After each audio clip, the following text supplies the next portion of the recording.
నమస్తే సార్. నమస్తే అమ్మా. సార్, రీసెంట్గా జరిగిన కుంభమేళా ఎంత సక్సెస్ఫుల్గా కొనసాగిందో మనం చూసాం.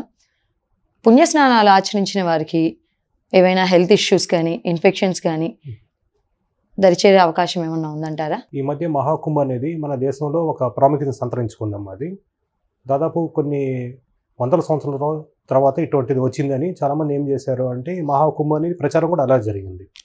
సో దానివల్ల కోట్లలో వెళ్ళాల్సిన వాళ్ళు అంటే 2 కోట్లు 3 కోట్లు వెళ్ళాల్సిన వాళ్ళు దాదాపు 40-50 కోట్ల మంది వెళ్ళిపోయారు. అంటే మన జనాభాలో 1/3 వెళ్ళిపోయారు అనమాట.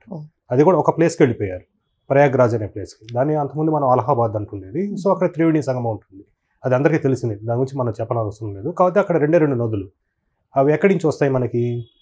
ఒకటి వచ్చి యమునా నది, ఇంకొకటి వచ్చి గంగా. అవి 2 ఉత్తరాఖండ్ నుంచి వస్తాయన్నమాట. వచ్చిన తర్వాత ఇక్కడ సంగమిస్తాయి. సో ఇవన్నీ పైనుంచి వస్తుంటాయి అన్నమాట. కాకపోతే మన జీవనదులు అనేటివి మన ఇండియాలో ఏమైనాయంటే చాలామందికి అవి జీవనోపాధిగా పరిణమించాయన్నమాట. ఉదాహరణకి ఉత్తరాఖండ్ తీసుకోండి, ఉత్తరప్రదేశ్ తీసుకోండి, ఆ నది వెంబడే నాగరికత డెవలప్ అయింది. అంటే వాళ్ళు ఉదయం లేచినప్పటి నుంచి ఆ నదుల మీద డిపెండ్ అయి ఉంటారు. సో అది నీళ్లు తాగడం కావచ్చు, లేకపోతే విసర్జన కార్యక్రమాలు కావచ్చు, ఇంకేదన్నా కావచ్చు, పశువులు కడగడం కావచ్చు, గుడ్లు ఉతుకోవడం కావచ్చు, అంతా ఆ నదుల వల్లే జరుగుతుంటుంది. మీరు వారణాసికి ఎప్పుడైనా వెళ్ళుంటే చూసుంటే వారణాసిలో ఉండే డ్రైనేజ్ అంతా గంగలో కలుస్తూ ఉంటుంది. అలాగే ఢిల్లీ డ్రైనేజ్ అంతా వచ్చి యమునాలో కలుస్తూ ఉంటుంది. దాన్ని ఎంత ప్యూరిఫై చేసినా మన ఇండియా ఒక రకంగా చెప్పుకుంటే ఓవర్ పాపులేటెడ్ కంట్రీ. సో చాలా వరకు కిందకు వచ్చేటప్పటికి కొంచెం మలినమై ఉంటుంది. సో వాళ్ళ గవర్నమెంట్ ఏం చేశారు, యూపీ గవర్నమెంట్ కొన్ని ఫిల్టర్స్ ఏర్పరిచి ఆ ఫిల్టర్స్ ద్వారా వాటిని క్లీన్ చేయడానికి ప్రయత్నించారనమాట. అంటే కొంతవరకు జరిగింది అది.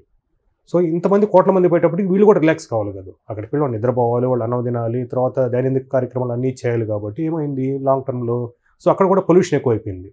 చివరికి లాస్ట్కి వచ్చేటప్పటికి ప్రయాగ్రాజ్లో ఉండే జనాలు మీరు రావద్దు అనే స్టేజ్కి వెళ్ళిపోయింది అనమాట. కొన్ని న్యూస్ ఛానల్స్ ప్రకారం, అది నిజమో కాదు ఎవరికి తెలియదు.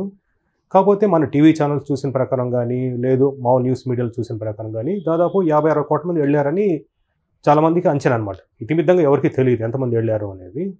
వీళ్ళల్లో అన్ని రకాలు ఉంటారు. సాధువులు చూస్తుంటారు, ఎందుకంటే అది ఎక్కువ ప్రొజెక్ట్ అయింది.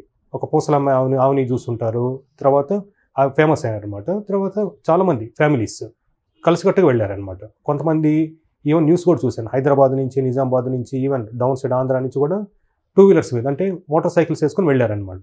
సో వీళ్ళంతా ఒక చోట కాంగ్రిగేట్నప్పుడు ఏమవుతుంటుంది, ఒక మనిషి మీద ఇంటరాక్షన్ ఎక్కువైనప్పుడు చాలా వరకు కొన్ని క్రిములు ఉంటాయన్నమాట. ఆ క్రిములన్నీ ఆ నదుల్లో కలుస్తూ ఉంటుంది.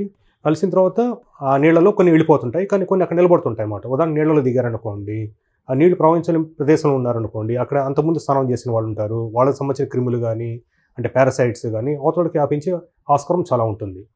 మా దగ్గరకు వచ్చే పేషెంట్స్లో చాలా వరకు మేము గమనించింది అంటే మహాకుంభ నుంచి వచ్చిన తర్వాత చాలామందికి జ్వరాలు వచ్చాయి, జలుబులు, దగ్గులు వచ్చాయి. సో టెస్ట్ చేస్తే అన్నీ నెగిటివ్ ఉన్నాయన్నమాట, ఇంక్లూడింగ్ హ్యూమన్ మెటాన్యూమో వైరస్. ఎందుకంటే ఈ మధ్య HMPV అనేది చాలా ప్రాముఖ్యత సంతరించుకుంది. మా టెస్ట్ ప్యానల్లో ఆ వైరస్ కూడా ఉంది. ఆ టెస్ట్ చేసి నెగిటివ్ వచ్చింది. జనరల్ మేము చేసే టెస్ట్ ఏంటంటే కోవిడ్ టెస్ట్ చేస్తాము, మా న్యూమోనియా టెస్ట్ చేస్తాము. కానీ ఈ కుంభమేళా వచ్చిన తర్వాత అన్ని ప్యానల్స్ టెస్ట్ చేసాము, నెగిటివ్ వచ్చింది. అంటే అక్కడ ఉండే వైరస్ ఇదని ఎవరికి ఇతిమిద్దంగా తెలియదు అనమాట. కాకపోతే అదొక అనదర్ వైరస్. ఆ వైరస్ వల్ల జ్వరాలు రావడము, కొంతమంది వాంతులు కావడము, కొంతమంది కళ్ళు తిరిగి పడిపోవడం అట్లాంటివి జరిగినాయి. వాళ్ళకి చాలామంది రికవర్ అయిపోయారు. ఎస్పెషల్లీ ఎవరికి కొంచెం ప్రమాదకరమైంది అంటే డయాబెటీస్ పేషెంట్స్, అంటే కొంచెం వయసు వచ్చిన వాళ్ళు, బీపీ ఉన్న వాళ్ళు, వాళ్ళల్లో నీరసంగా అయిపోయి వాంతులు అయ్యి వాళ్ళకి మేము ఫ్లూయిడ్స్ ఇవ్వాల్సి వచ్చింది. బట్ మెజారిటీ ఆఫ్ పేషెంట్స్ అంటే 90% వాళ్ళ ఇళ్లలో రికవర్ అయినారనమాట. సో నేను ఫైనల్ చెప్పదలుచుకుందంటే ఇటువంటి జరిగినప్పుడు ఇటువంటి సంఘటనలు అంటే ఒక చోటే చాలామంది జనాలు వచ్చి ఒక చోట గుమిగూడినప్పుడు ఈ వ్యాధులు అంటే ఒకరికొకరికి సంక్రమించేటివి చాలా త్వరగా స్ప్రెడ్ అవుతాయి అన్నమాట. దాని గురించి మనం ఫ్యూచర్లో మన గవర్నమెంట్ కానీ మన జనాలు కానీ ఇంకా అవగాహన పెంచుకోవాలని నా కోరిక.